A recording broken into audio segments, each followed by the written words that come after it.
que no se debe esconder. Guerrero de la cruz, calama para Cristo. Yeah. Instrumentos ya de vida somos cambiados por su lore. En la tierra y los Andes, calama, qué bendición. Tierra, amigos míos, que hoy lo vio nacer. Pobreza, tristeza, Jesucristo quiere vencer. En la forma más intensa, en su cruz la vio nacer. Del madero mi maestro resucitó para vencer. En los cielos y en la tierra mi pueblo no va a decaer. Yo, un cuerpo de Cristo, calama para Cristo. Toda esta nación redimida por el Altísimo. Proclamamos tierra para el gobierno del Señor. Declaro esta ciudad fundamentada por su amor. Un cuerpo de Cristo, calama para Cristo. Toda esta nación redimida por el Altísimo. Proclamamos tierra para el gobierno del Señor. Declaro esta ciudad fundamentada por su amor. El Señor nos llamó a cumplir una función, a vivir guiados cada día por su amor, a trabajar unidos sin ninguna confusión, en un mismo sentir, con un mismo corazón. Pero ¿qué pasa? Veo gente a mi alrededor predicando más su evangelio, atrayendo división, hablando falsa doctrina de dinero y no de amor, corrompiendo a las ovejas y alejándolas del pastor. Vemos lo que dice la palabra: las 5 vírgenes prudentes y las 5 insensatas, aquellas que no guardaron consigo el aceite, sino que andando en la carne se pasaron de imprudentes. Quiero animarte a que podamos trabajar unidos en un mismo sentir y como escogidos cambiemos esta realidad tan cruda, para que el Señor nos encuentre sin mancha ni arruga. En un mismo sentir y con un mismo corazón, con un solo cuerpo, un cuerpo de Cristo. Todo gobernante tan solo quiere hacerse fama y fortuna, y no se dan cuenta que no llegan ni a la luna. Partidos, divisiones, muchos quieren formar organizaciones y no se dan cuenta quién da la libertad. Ya voy impactante. Muy buenas noches a todos, Dios les bendiga. Estamos nuevamente por el canal de Calama para Cristo en otra entrevista del ciclo Oseas 4:6. Y como todas las entrevistas buscamos poder entregarles métodos, poder entregarles experiencia y que nos podamos nutrir del quehacer, del vivir, de la historia de grandes siervos del Señor que tenemos en esta ciudad, y hemos tenido la oportunidad también de entrevistar a pastores de otros países. Bueno, como siempre, partir agradeciéndole a Chadai Urban Store, Chadai Diseños Calama, que lo pueden encontrar en Facebook e Instagram. Tiene productos de muy buena calidad, personalizados, y porque no nos avergonzamos del Evangelio, así es que podemos andar con poleras y con diversos artículos proclamando una palabra de sanación. Bueno, como les contaba, estamos hoy con un nuevo pastor, un nuevo invitado, una persona muy querida para mí. Vamos a darle unos minutos para que se presente, nos diga su nombre, la congregación en la cual él participa, para ya después empezar de lleno con esto. Pastor Osvaldo, por favor, el micrófono es suyo. Que el Señor te bendiga, Ives. El Señor bendiga a los hermanos que a esta hora se están conectando. Mi nombre es Osvaldo González. Soy pastor de la Iglesia Catedral Cristiana del Santuario Templo Betel, que está ubicado en calle Florida, 3013, esquina Hernán Cortés. Ahí estamos sirviendo al Señor con esta hermosa responsabilidad que es llevar adelante una congregación. Claro que sí, es verdad, es hermoso, es difícil. Me imagino que tampoco es un tema fácil. Requiere de mucho sacrificio, requiere de mucho compromiso, mucha responsabilidad. Están sobre los hombros de cada pastor. Y bueno, Pastor Osvaldo, gracias por estar aquí, por su tiempo. Vamos a hacer lo usual que hacemos en este ciclo de entrevista, que es poder conocer un poco de la historia del Pastor Osvaldo. Antes de que fuese el pastor que hoy es, como todo ser humano, pero como todo pastor, hay una historia detrás, hay un llamado, hay una aceptación, hay una preparación, hay todo un, digámoslo, un lado desconocido del Pastor Osvaldo, que los que lo conocemos el ahora, el cómo usted pastorea, cómo ejerce el ministerio. Pero cuéntenos un poquito. Hemos tenido grandes historias y no dudo que esta va a ser también una muy buena. Cuéntenos, ¿cómo fue el camino para llegar a ser lo que hoy nosotros conocemos como el Pastor Osvaldo de Iglesia Betel? Bueno, esto pasó cuando estábamos muy jóvenes. Yo soy nacido y criado también, como algunos pastores también lo dijeron, ¿no? Soy nacido y criado en el Evangelio. Así que desde pequeño fui instruido en los caminos del Señor. Eh, Todo esto pasó cuando, o mi camino ya directo al ministerio, ya estaba casado. Yo me casé a la edad de 22 años con la mujer que hoy está a mi lado, Elena, que ha sido una gran bendición para mi vida. Nos casamos a los 22 años. Para entonces nosotros estábamos congregados, éramos parte del ministerio del pastor Juan Castro, que ya partió a la presencia del Señor. Estando ahí con él, estuve en cargos con la juventud, estuve en cargos de consejero. Éramos un grupo de consejeros que éramos bastante organizados de alguna forma, porque cuando el pastor no estaba, siempre había uno que era de cabeza y siempre estaba yo en esa posición. O sea, éramos todos consejeros, pero cuando el pastor no estaba, un consejero tomaba la cabeza y ahí estaba, tomaba normalmente la cabeza de la iglesia. Un día me pasó algo muy curioso, porque estábamos ensayando, porque también participaba en el Ministerio de Música, y me acuerdo un día estábamos ahí mismo en la iglesia, estábamos ensayando con mi esposa, estábamos ahí en el ensayo de música, cuando un día llegó un pastor, Sergio Ilca, presidente, y yo me estará confundiendo con alguien. Por ahí comenzó a partir algunas cosas. Y mi presidente, sí, si usted es presidente, mi director, mi director. Y entonces de repente me acerco donde mi pastor Juan Castro, le digo, pastor, parece que el pastor Vilca me está confundiendo con alguien. Me dice mi director, ah, sí, me dijo, sí, eres el director del Distrito Loa, de los jóvenes del Distrito Loa. Ya, le digo yo, ¿y cómo es eso? ¿Cuándo pasó que yo no me enteré?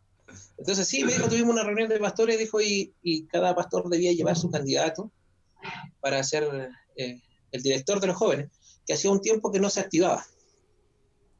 Entonces pasó la situación de que él me llevó a mí como su postulado, y creo que hubieron dos postulados, nomás era uno era yo, no sé quién era el otro, y al final todos votaron por mí.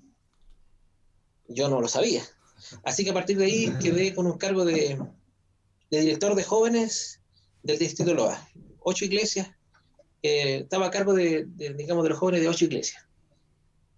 Y fue una muy bonita experiencia, 2 años que se hicieron muchas cosas. Viajamos a Antofagasta, pasamos algunas situaciones, y aquí pasaron cosas particulares, porque cuando estaba en Antofagasta, fuimos a algunos talleres, dentro de algunas actividades de jóvenes que teníamos, y me recuerdo yo que iba a la sala donde iba, todos, por ejemplo, cuando llegaba a una sala, todos los niños que estaban afuera, todos los jóvenes que estaban afuera, se metían adentro de la sala, se sentaban, y cuando yo entraba y me sentaba, me decía, no era nada. Nosotros pensábamos que era el pastor que venía a hacernos la clase.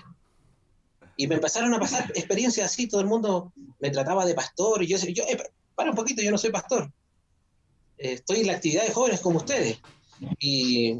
Pero todo el mundo tenía así, como que todo el mundo me decía pastor, pastor, y en algunas presentaciones, incluso algunos me presentaban como pastor, y fue algo un poco incómodo, porque esto más o menos pasó más o menos 1 año y medio antes de que falleciera mi pastor Juan. Cuando transcurrió el tiempo después de esa actividad, hubieron muchas situaciones donde también me encontré que la gente me decía pastor, pastor, y yo decía, no, yo no soy pastor, yo soy un miembro más de una iglesia, tendré cargo, pero no soy pastor. Y pasó que en una oportunidad el pastor Juan conversa conmigo, me dice, ¿sabes qué, Osvaldo? Hemos estado conversando con mi esposa y te hemos visto y queremos postularte al ministerio, para ver si acaso el año que viene, en la convención del distrito, podamos presentarte para que puedas dar las pruebas para el ministerio y puedas desarrollar también un ministerio. Yo le dije, bueno, no había problema. Entonces ese mismo año que él me hace esta propuesta, que fue más o menos como en septiembre, él me hizo esta propuesta y en diciembre él enferma. Empezó a tener problemas de salud, y queda hospitalizado en el año siguiente, y en marzo él fallece. Y cuando él falleció, como yo era parte del liderazgo de la iglesia y era la persona que estaba a cargo, como asumía la responsabilidad de la iglesia cuando él no estaba. Entonces, claro, asumí la responsabilidad de la iglesia hasta que la corporación pusiera un pastor al frente de la iglesia. Y fue pasando los meses hasta que llegó el mes de junio, julio, que se hizo la convención de distrito de la corporación y estábamos esperando que el pastor que estaba a cargo de la zona norte perdón, era el pastor nacional, Riquelme, pastor Riquelme, en aquel entonces era el pastor, el supervisor nacional. ¿De qué iglesia estamos Y en hablando? esa oportunidad, ¿ah? ¿De qué iglesia estamos hablando? ¿De qué corporación? Estamos hablando de la Corporación Iglesia de Dios Misiones Mundiales. Y ahí estaba el pastor a cargo de, digamos, de la corporación a nivel nacional. Y fue en ese entonces cuando estábamos esperando en esa convención que nos dieran la respuesta para saber quién era la persona que se iba a hacer cargo de la iglesia, qué pastor iban a enviar. Era algo que me preocupaba porque había una situación bien difícil en la iglesia, había mucha pena por la partida del pastor, habían algunas situaciones, algunos tal vez estaban de acuerdo conmigo, otros no. Pero bueno, el tema mío era esperar que ya pusieran a la persona a cargo y una vez que estuviera la persona, yo me desligaba y me iba a mis funciones. Pero para mi sorpresa, en esa convención, donde el pastor Juan me quería presentar para el ministerio, fue en esa misma convención que a mí me nombraron pastor de la iglesia de la cual quedé a cargo, a mis 26 años. Así que a partir de ahí empezó mi carrera ministerial. Fue difícil al principio, muy difícil, porque una de las cosas que me enfrenté fue no, es que es muy joven, entonces no tiene la experiencia. Claro. A pesar de que es cierto que aunque hubiese nacido en el Evangelio, yo nunca me preparé como para el ministerio pastoral. Tal vez estaba involucrado en las distintas áreas de liderazgo, pero pero nunca pensando en que algún día iba a asumir una iglesia. Simplemente siempre me veía ayudando al pastor. Por supuesto. La mano derecha. Qué interesante. O sea, podemos decir de cierta manera que la confirmación o el llamado le llegó por hartos lugares, por diferentes personas. Vamos a aprovechar de saludar a nuestro hermano Eduardo Antonio Castro, que nos está dando bendiciones, a nuestro pastor Denison Silva de Brasil. Pastor, Dios le bendiga, un gusto saber de usted, esperamos tenerlo pronto una vez que esto acabe. A nuestra hermana Inés Hidalgo, que también nos da bendiciones. A Santuario Tiempo Nuevo de Promesas, que nos está saludando. Pastor Pedro, Pastora Catherine, Dios les bendiga. Docentes Religión Oprel y saludos, buenas anécdotas y experiencias, nos dice él. Saludos también de vuelta a usted que lo está mirando. Entonces, pastor, sí, mire qué interesante. Le decían pastor antes de ser pastor, al momento que usted fue esperando que llegase un pastor a la iglesia, finalmente lo terminan nombrando a usted. Me imagino que en un comienzo esto fue un poco abrumador, entendiendo como usted lo dijo, que si bien estaba envuelto en actividades ministeriales, ninguna se efectuó pensando directamente en la ejecución ministerial. Hasta ese momento, o a partir de ese momento, a partir del momento en que usted tiene que hacerse cargo ya como pastor oficial de una iglesia, ya nos comentaba que tuvo que enfrentar un poco las críticas por la juventud, que probablemente lo relacionaban con el hecho de no estar preparado. ¿Cómo fue de ahí la ejecución de su ministerio? ¿Comenzó una preparación ministerial? ¿Cómo superamos los obstáculos que surgieron? Y también que nos cuente un poco cómo rompió este estigma de que es muy joven para ser pastor. Bueno, mira, al principio, cuando nosotros recibimos la noticia, porque la actividad terminaba el día sábado, la convención, y se terminaba en la noche, en el servicio de la noche, y en la mañana había una reunión pastoral, y yo estaba esperando que los pastores salieran de la reunión para poder conversar con el supervisor nacional para que me diera la respuesta. Yo tenía que darle una respuesta el día siguiente a la congregación. Y el pastor me dice, ¿sabes qué? Vente muy arreglado en la noche porque a la noche te presentamos pastor. Y me pilló al lado. Yo llegué a mi casa, me recuerdo, le dije a mi esposa, y mi esposa me dijo, no, no puede ser. Y lo curioso es que ese día nosotros no teníamos ni ropa como para habernos presentado en algo así. Partimos corriendo, fue así como rápido, tratando de ver qué nos comprábamos para presentarnos aquella noche. Y bueno, al final nos presentaron, nos nombraron, fue bonito, fue hermoso ver que mucha gente apoyaba el tema del nombramiento, algo que no me esperaba. Pero sí, la dificultad más grande que nosotros tuvimos fue justamente eso, hacernos cargo de una iglesia donde nosotros mismos éramos miembros. Entonces es difícil cuando uno de los miembros pasa a ser el pastor. Es más fácil cuando tú llegas a una congregación y te conocen como pastor, que partes como pastor, pero no que eres miembro. Entonces ahí se generaron algunas dificultades de que algunos apoyaban, otros no, la juventud y cosas por el estilo. Pero mi preparación fue inmediata, en el sentido de que una vez que el pastor me presenta como pastor ese día en la noche, hace el nombramiento, terminado el servicio nos dice, a partir del lunes, tú entras a clase al instituto. Inmediatamente. Inmediatamente. No podía esperar más tiempo. Así que tenía que ir sí o sí. Así que esa era la orden. Ok, yo lo encontré muy bueno porque yo también necesitaba preparación. Lo que venía no era muy fácil. Así que comencé mis estudios, estudié alrededor de 4 años en el Instituto de la Iglesia de Dios en Calama, que en ese tiempo era el ICM, el Instituto de Capacitación Ministerial, y ahí estuvimos por 4 años más o menos estudiando, y paralelo a eso teníamos un estudio que se llamaba el Ministerial Supervisado, y cada ciertas cantidades de clases tenía que bajar a Antofagasta a realizar las pruebas. Yeah. O sea, tenía las clases determinadas por cada cantidad de clases. 5 clases, prueba tal fecha. 5 clases, prueba tal fecha. Y así que entre los estudios del instituto, el hacerse cargo de la iglesia, estar con la familia, estar con el trabajo, porque nunca dejé de trabajar. Así que tenía que invertir mis tiempos en todo. Entonces, una de las cosas más difíciles era estudiar el ministerio supervisado. Así que una vez que los niños se dormían en la noche, porque los niños míos estaban pequeños en aquel entonces, mi hija mayor tiene 25 años, mi hijo que sigue tiene 22, y mi guagua tiene 18 y va a cumplir 18 años. Entonces en ese tiempo estaban todos chiquititos, así que teníamos que esperar que ellos se durmieran para estudiar en la noche, así que estudiábamos de noche, con mi esposa estudiábamos toda la noche, así que el otro día andábamos con las medias ojeras.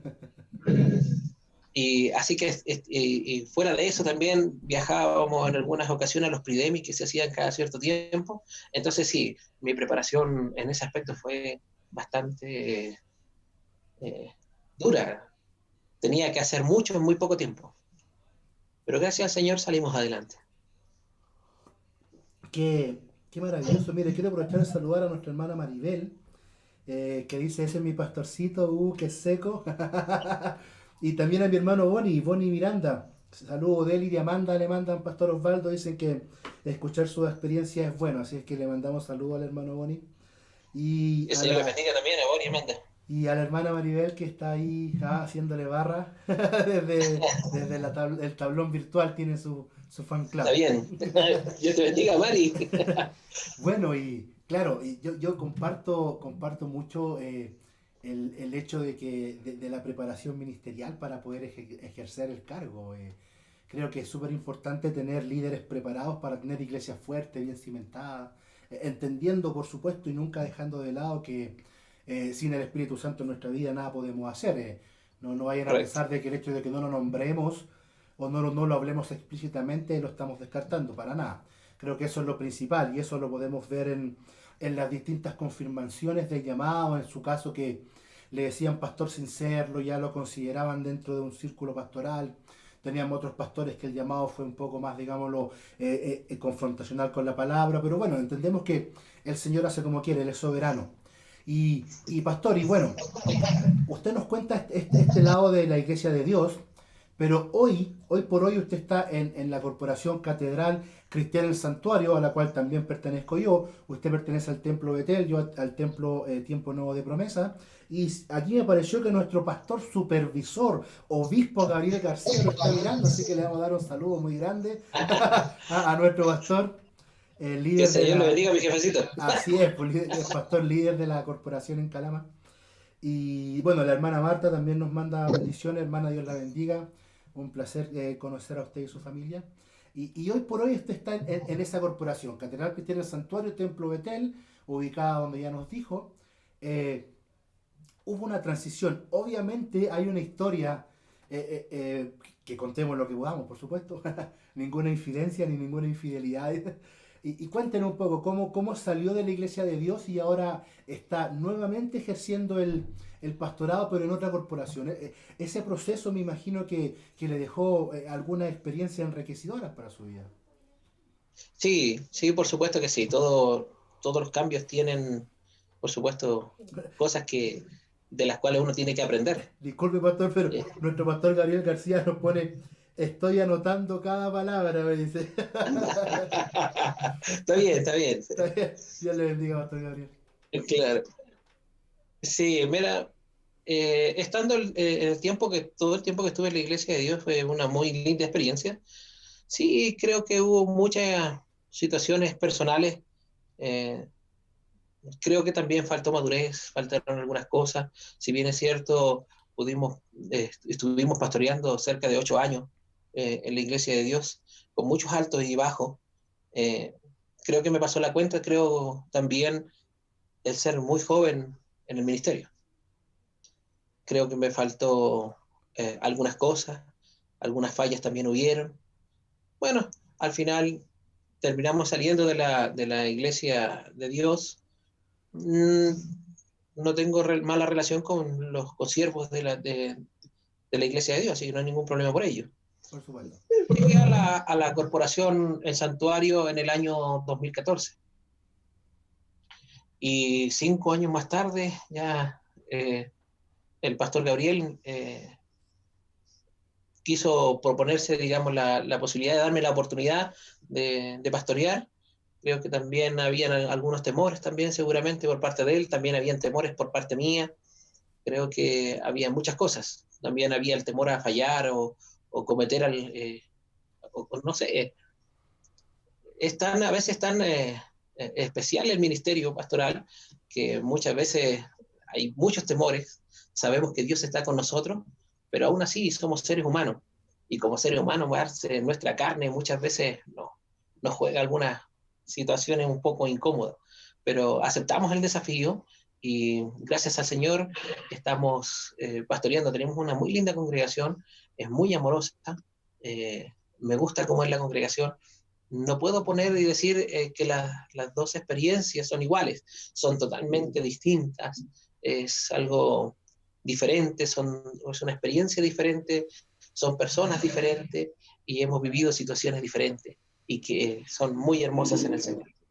Mire, qué maravilloso y qué interesante poder notar esa diferencia en el ejercicio del ministerio, porque yo la verdad es que no conozco a otros pastores que hayan tenido una experiencia similar en el sentido de que comenzamos nuestro ejercicio ministerial en una congregación con unas condiciones, pero hoy en día estamos ejerciendo en otro lugar con otras condiciones, ya mucho más maduros, mucho más preparados. Entonces, podríamos decir, pastor, usted, comenten un poco, reflexionen acerca de si podríamos decir que efectivamente la preparación ministerial juega un papel importante en el ejercicio de este rol que es guiar a la grey y alimentarla.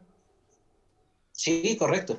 Mira, toda la preparación ministerial que tú puedas tener te sirve bastante, pero también la experiencia personal o la experiencia que tú vives con la congregación también es muy enriquecedora. Porque muchas de las cosas que nosotros tuvimos como experiencia en nuestro primer periodo pastoral también nos sirvieron mucho en este periodo. Claro. Aunque aquí también hubieron cosas diferentes de las cuales igual seguimos aprendiendo muchas cosas. El Señor sigue tratando con nuestras vidas. No puedo decir, me las sé todas. No puedo. Son experiencias que vamos viviendo el Señor nos pone cada día situaciones distintas de las cuales vamos desarrollando con la ayuda del Señor, con la guianza del Señor, y la verdad es que sí, tienes una preparación ministerial por parte de la parte educativa, ¿cierto? Pero es necesario también la experiencia. Todo lo que aprendes, todo lo que logras aprender en el instituto, en el desarrollo de las clases y todo, tienes que aplicarlo, y esa experiencia es la enriquecedora, esa experiencia es la que te lleva a poner en práctica todas aquellas cosas que están allí, que las aprendiste, que están en tu cabeza y que el Señor te las recuerda. Una de las cosas particulares, y yo puedo decirlo, cuando el Señor dice, no los voy a dejar solos, les voy a dejar el Consolador les va a guiar y los recordará las cosas que tienen que decir. Y es así. A veces, si uno se quisiera recordar de todas las cosas que uno aprendió en el instituto bíblico o en otras cosas, muchas veces no se recuerdan todas. Pero cuando estás en el momento, cuando estás enfrentando en una consejería, cuando estás enfrentando en algún problema, en alguna situación, el Señor te trae a memoria las cosas que has aprendido. Aleluya. Entonces es efectiva la palabra del Señor cuando el Señor te dice que nos recordará las cosas que debemos decir. Qué interesante. Esto justamente es lo que este ciclo de entrevistas busca. Poder rescatar estos principios. Y es claro, y entendemos que uno de los objetivos, si no el principal objetivo de adquirir conocimiento, ¿verdad? De aprender, es justamente poder entregarle, poder edificar. Estamos llamados a edificar a los santos, y tenemos que entender de que la prédica es distinta para edificar a los santos como para evangelizar. Entendemos que si bien el mensaje puede ser el mismo, tenemos que usar distintos enfoques y acercamientos al texto de la Biblia. Entonces, qué interesante cuando usted nos reflexiona y nos dice que todo lo aprendido en el instituto, en el ministerio, todo lo aprendido en el transcurso del periodo de estudio, tiene que ser aplicado. De otra manera, ese conocimiento pierde el sentido, se queda como estancado, ¿verdad? Se queda como muerto. Correcto. Entendemos de que no tiene que ser así. Entonces, qué interesante esa aproximación al aprendizaje, porque hemos visto un fenómeno contrario, que muchos pastores, muchos líderes se preocupan de aprender, y claro, son verdaderas bibliotecas andantes, pero en la práctica es poco lo que hacen, en la práctica es poco lo que viven, lo que aprendieron. Entonces, yo creo que es importante ese equilibrio. A ver si usted nos puede profundizar un poco antes de pasar a un tema en particular, pastor, que quiero conversar con usted para que ya vayamos cerrando el tema del día de hoy. Reflexionen un poco acerca y profundicemos, mejor dicho, acerca de este equilibrio que tiene que existir entre lo que sabemos y cómo ponemos en práctica lo que sabemos. Mira, no es tan difícil en el sentido de intentarlo, ¿no? Porque te ves enfrentado a muchas situaciones donde la Biblia te enseña situaciones o pone ejemplos. Jesús, una de las cosas que tenía que siempre usaba esas parábolas, esas historias, para poder graficar muchas veces las cosas que sucedían, y después de esto traía una enseñanza, la conclusión de lo que él estaba enseñando. Y eso, y ves, cuando te ves enfrentado a las situaciones, es lo que tú tienes que ver, visualizar, de todas las cosas que el Señor Jesús, o de las cosas que aprendiste en las Escrituras, o que aprendiste en el instituto, que aprendiste de parte del Señor, toda esta experiencia enriquecedora, cuando estás enfrentado a situaciones, es decir, es el consejo bíblico. Finalmente, un consejo que no sea bíblico es un consejo vacío. La mayor sabiduría está en las Escrituras. Y es ahí donde debemos aplicar todo lo que el Señor nos trae a memoria para poder enseñarlo, para poder aconsejar, hacer todas las cosas. Es importante porque si no hay una base bíblica frente a lo que decimos, podemos cometer un error serio. Un error serio porque podríamos hacerlo tal vez desde nuestra experiencia, tal vez desde nuestro pensamiento humano, y podríamos equivocarnos. Mientras que la Biblia nos entrega una fuente de sabiduría eterna que proviene de Dios y que no se equivoca. Entonces podrías decir, vas a la segura. Amén. Pero para ello tienes que tener la búsqueda. La Biblia dice, escudriñad las Escrituras porque en ellas os parece que tenéis la vida eterna. escudriñarla no es tan solo leerla, sino que es sumergirte en ella. Pero no sumergirte en las escrituras desde una base preconcebida. Muchos errores se cometen desde el punto de vista de decir, no, mira, es que yo tengo este punto de vista frente a algunas situaciones bíblicas, así que cuando voy a la Biblia prácticamente busco las cosas que apoyen mi pensamiento. Pero cuando vas a la Biblia y dices, no, mira, ¿sabes qué, Señor? Yo quiero que tú me hables. Y despejo mi mente de todas las cosas que están preconcebidas en mi mente. Y le digo, Señor, quiero que tú me hables. Eso marca una diferencia. Y cuando el Señor te habla y tú aprendes y lo practicas, es hermoso. Mira, un texto en la Biblia que a mí me gusta mucho, y yo siempre lo he tomado como lema en mi vida, que es Esdras 7:10. El libro de Esdras 7:10 dice, porque Esdras había preparado su corazón para inquirir de la ley de Jehová. Primero, para practicarla, y luego para enseñar sus decretos y estatutos sobre los hijos de Israel. Y eso sí marca mi vida, porque yo digo, si algo aprendo, yo debo ponerlo en práctica, primeramente. De lo contrario, es como dar cátedras de algún tema del cual yo nunca lo he practicado. Me volvería tal vez como lo que dice en el libro de Efesios. Dice que se vuelven maestros de las escrituras y no entienden ni lo que enseñan, ni lo que hablan. Para poder entender y enseñar con entendimiento las riquezas que has aprendido de las escrituras, es necesario practicarlas. Vivirlas, eso es necesario. Claro que sí. Claro que sí. Saludamos a nuestro hermano Bonnie que dice la gran profecía se consulta y es permanente. A nuestra pastora Catherine, nos manda bendiciones a usted y a nosotros, a mí, pastor. Saludos también, pastora. Claro, qué maravilloso es poder esto, que los que estén mirando, los que van a mirar más adelante, podamos entender lo importante que es poner en práctica esta palabra viva, esta palabra, como bien dice nuestro pastor Osvaldo, es una palabra inerrante, es una palabra eficaz, que nos va a permitir dar un consejo sabio, un consejo certero, no con nuestra sabiduría. Pablo nos dice que él, cierto, él no predica con palabras humanas ni con sabiduría humana, sino que con algo que viene del cielo y que, como también nos decía nuestro pastor, es el Espíritu Santo el que lo recuerda, el que nos ayuda también a poder enfocar este conocimiento maravilloso que está revelado para sus hijos en las Escrituras. Pastor, mire, qué bueno que contestó de esta manera para buscar una respuesta bíblica a lo que sucedió.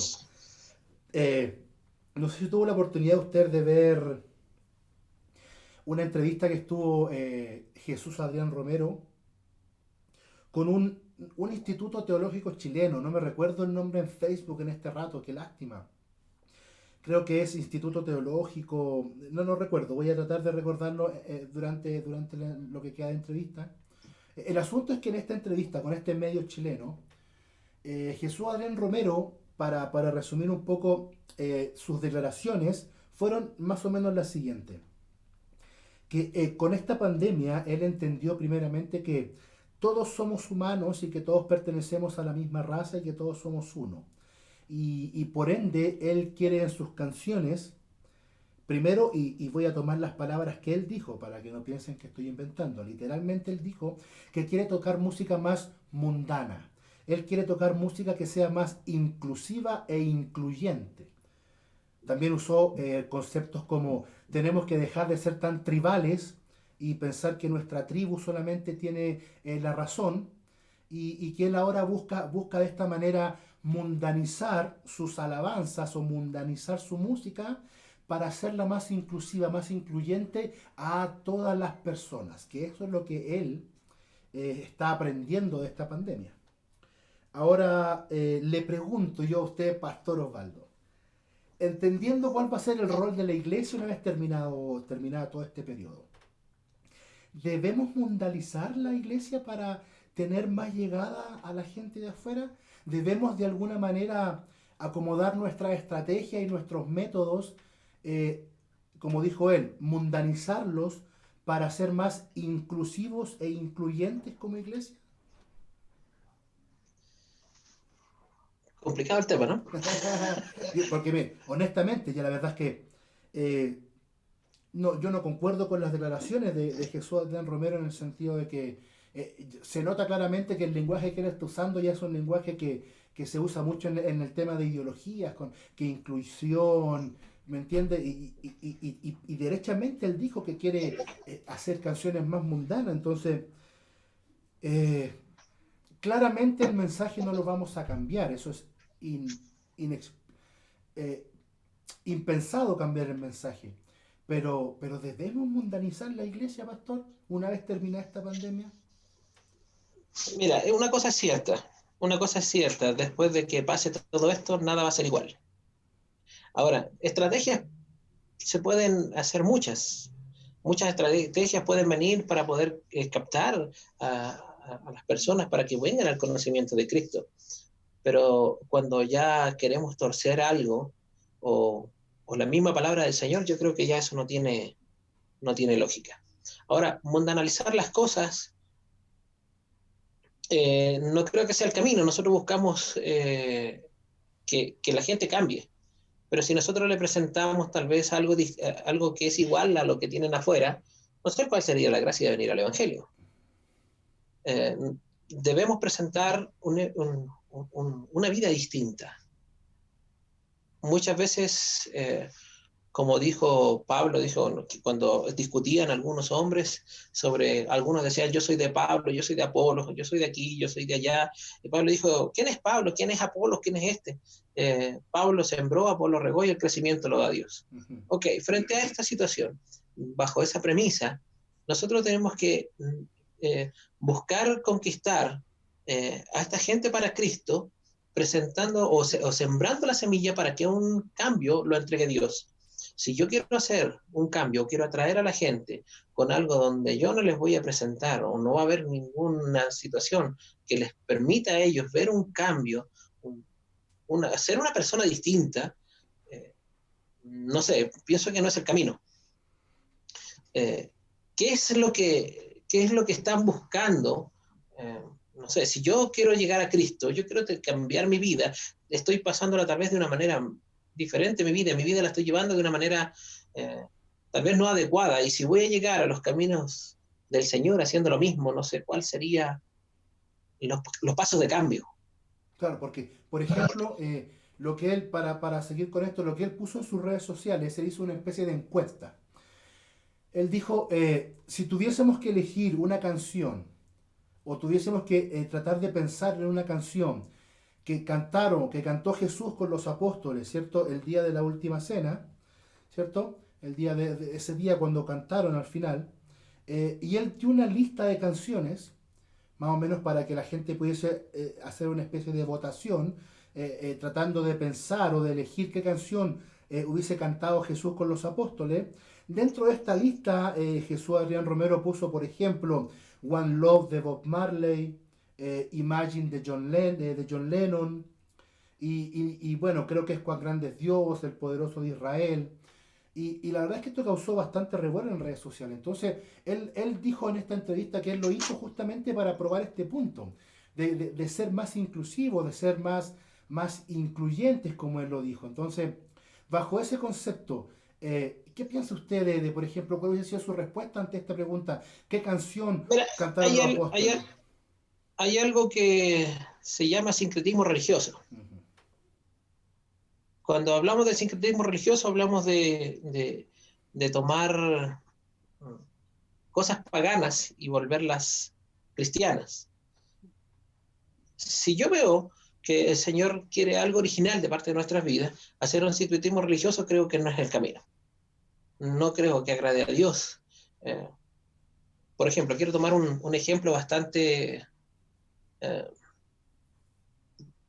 por ejemplo, yo le dedico una canción a alguien, esa canción que le dediqué es para esa persona. Si yo tomo esa misma canción y se la dedico a otra, creo que, no sé, no es muy bien visto. No podría tomar algo que ya está dedicado para otros fines, para otras cosas, dedicársela a Dios. A Dios hay que darle algo nuevo, algo original. Para Él es nuevo y absolutamente original.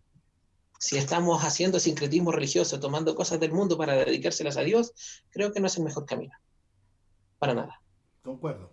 concuerdo con usted, por eso quería que comentáramos. Pastor, el hermano Rodrigo Cordero le manda saludos. Saludos, Pastor Osvaldo. Todo me es lícito, mas no todo me conviene. Cita Corintios. Gracias, hermano. Dios le bendiga. Justamente, por eso a mí me llamaba la atención. Y también al ver la entrevista pude notar un poco la sorpresa del entrevistador ante la respuesta de Jesús de Romero cuando le dijo que él quería mundanizar un poco más su alabanza para ser más inclusivo, más incluyente. Eh, yo me llamó, como le digo, mucho la atención, el nuevo enfoque que le está dando Jesús Adrián Romero a su alabanza, a su adoración. Bueno, lamentablemente venía de viene como con un decaimiento espiritual este hermano, pero justamente me llamó la atención que fue con un medio chileno que dijo todo este tema de mundanizar la alabanza para poder alcanzar a más. De cierta manera, él quiere darnos a entender de que hay que abrir las puertas de la iglesia sin filtro, ¿me entiende? Casi dejando la palabra de lado para aceptar pecados, para aceptar maneras que, como bien usted lo expresó, pasan a ser un sincretismo y nunca el sincretismo ha sido bueno ni sano para la iglesia. Mira, Pastor, hay, dígame. hay una parte de las escrituras en el libro de Génesis, en el capítulo 4, ya, donde habla sobre el tema de Caín y Abel. Hay una conversación que tiene Dios con Caín después de la muerte de su hermano Abel, cuando el Señor le dice, si bien hicieres, no serás enaltecido. Posteriormente, después de esa parte de la conversación, le dice, el pecado está a la puerta, con todo tu deseo será sobre él y tú te enseñorearás de él. Cuando comenzamos nosotros a hacer cosas que no son lícitas delante del Señor, la situación está allí, a la puerta. Finalmente, como decía el hermano Rodrigo, todo me es lícito, mas no todo me conviene. Pero está allí, a la puerta, y yo soy el que decide tomarlo. Y cuando yo decido tomarlo, ese pecado, esa forma de no hacer bien las cosas, yo me enseñoreo sobre él. Y frente a eso, hay una decisión. O sea, la persona lo decidió en forma voluntaria, por lo tanto, esto es lo que sucede. Si yo tengo al Espíritu Santo dentro de mi vida y por mis malas actitudes o por mis malas decisiones contricto el Espíritu Santo, este se va. Y cuando este se va, entonces, claro, yo continúo haciendo lo que hago, pero sin el Espíritu. Y si no está el Espíritu, entonces, ¿cuál es el fin de lo que quiero entregarle al Señor? Entiendo, claro. Claro que sí, Pastor. Gracias por su reflexión, por sus palabras. Es muy importante en estos tiempos, sobre todo en estos tiempos. Mire, vamos a leer un comentario de nuestro hermano Boni que dice lo siguiente. Cuando consideramos estrategias extrabíblicas, hemos debilitado nuestra convicción en que el Evangelio es suficiente para alcanzar y transformar a las personas. Es decir, dejamos de creer en su poder. Es una cuestión de fe personal mitigada por la falta de conocimiento de las mismas escrituras y la credibilidad e importancia en nuestra vida cristiana. Claro, yo creo que ese es el mayor problema que tiene quizá en este caso nuestro Jesús Adrián Romero, que él ve que la iglesia no es suficiente, que la palabra no es suficiente y está buscando, como dice nuestro hermano, estrategias extrabíblicas y unidas al sincretismo que nos enseñaba nuestro pastor Osvaldo para tratar de alcanzar a estas personas, y entendemos que así no funciona el Evangelio. Entendemos que, como bien nos decía, uno es el que siembra y Dios es el que da el crecimiento. Entonces, por ese lado, entendemos un poco la dificultad de comprender una declaración o la dificultad de tratar de respaldar bíblicamente una declaración como esa. Yo creo que es súper importante, como venía diciendo, en esta época de conectividad, de expansión de la información, de conocimiento, ¿verdad? Mantener una iglesia santa, una iglesia bíblica, cimentada en el Evangelio verdadero, cimentada en Jesucristo, y no caer en esta acomodarnos, ¿cierto?, al trajín del mundo para tratar de ser una iglesia más atractiva, ¿cierto?, al mundo, y tenemos que buscar ser una iglesia más efectiva. Y eso lo hacemos solamente a través de la escudriñación de la Escritura, de la oración, de la búsqueda de la llenura del Espíritu Santo, todas las estrategias y digámoslo los ejercicios que la Biblia nos enseña. No tenemos que salir de ahí, creo que no tenemos que desviar nuestra mirada de Cristo y ni los ojos de nuestro corazón de Cristo para poder ser una iglesia efectiva. Yo pienso que una vez terminada toda esta pandemia tenemos que retomar, ¿cierto?, la verdadera esencia de la iglesia, de vivir el Evangelio que está expresado en la Santa Escritura para que seamos de impacto y de verdadera luz en estos tiempos. Pastor, para cerrar, ¿qué nos puede decir usted? ¿Qué mensaje les daría a todo este liderazgo que viene detrás de nosotros, a toda la generación de recambio, estos líderes emergentes que vienen, que se van a ver enfrentados a estos cambios que nosotros estamos viviendo, pero que ellos van a tener que enfrentarlo dentro de las iglesias? ¿Qué les diría usted hoy a estos jóvenes y adultos que están dispuestos a decir que sí al llamado de Dios? Primeramente, no olvidarnos del enfoque principal que es Cristo. Primeramente, la Biblia nos enseña y nos dice que no nos debemos conformar a este siglo, sino que debemos transformarnos o renovarnos en el entendimiento, en las cosas que el Señor así nos permite, ¿cierto?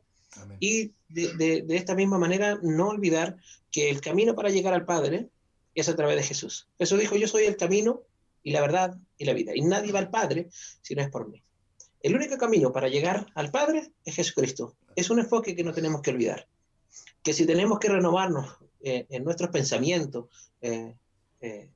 cambiar tal vez nuestra forma de pensar en algunas situaciones para poder hacer estrategias para alcanzar a los demás, que ninguna de ellas se aparte del verdadero camino.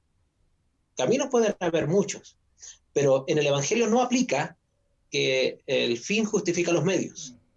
Aquí no aplica. Tal vez en muchas otras cosas mucha gente lo hará aplicar, pero en el Evangelio no aplica que el fin justifica los medios.